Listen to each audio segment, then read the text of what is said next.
Tovli Taurus Picha Me'alfei Zahav V'Chesef. Tovli, it's good to me. Taurus Picha, the Torah of Hashem, more than all the money. We spoke about $1,000 hour. That hour we have to learn every day, 1 hour. Imagine someone's paying us $1,000. Well, guess what? Someone is. And guess what? We have something that's worth more than $1,000. That hour of learning. How precious is every word of Torah? Kol shekain, all the more so. A whole hour, 10 minutes, 20 minutes, 30 minutes, 40 minutes. And the psychological block, which I'm trying to carry everybody over, is not to say to myself, oh, I only have an hour. I haven't learned that much.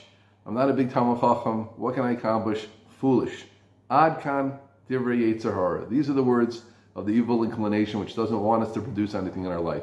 If we look at ourselves as having an hour and accomplishing, and we can, right? I'm not even speaking spiritually, I'm speaking practically.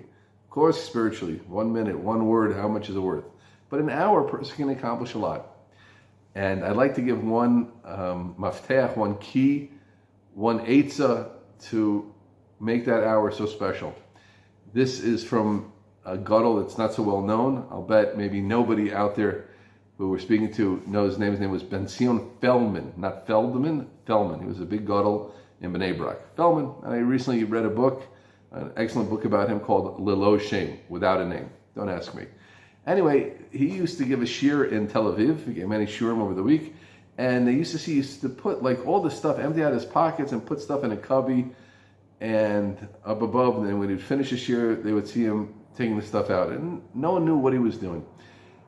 Sometime later, he had a chavrusa named Moshe.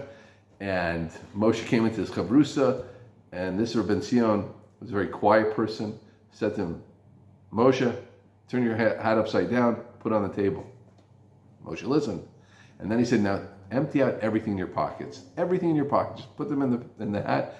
And then Rabbi Zion took the hat and put it away. And he said, Moshe, when we learn, we're misnatek from everything. This is pre-cell phones, right? I don't want your wallet in your learning. I don't want your credit card. I don't want your list, your grocery list in your learning.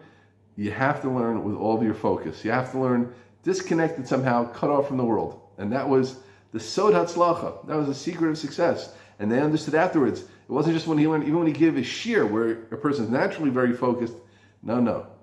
He would take his stuff, put it in a little cubby, finishes the shir, and brings it out. Now, let's jump ahead with our phones, which can connect us in so many ways. I saw someone davening the other day with his Bluetooth in his ear. That's the way to daven, with the Bluetooth?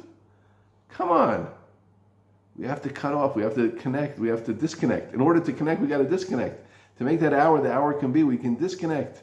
And it'll be so much more meaningful. And with that belief, if we believe in ourselves that we can accomplish great things, and we practically disconnect and totally focused, there's no end to what we can accomplish.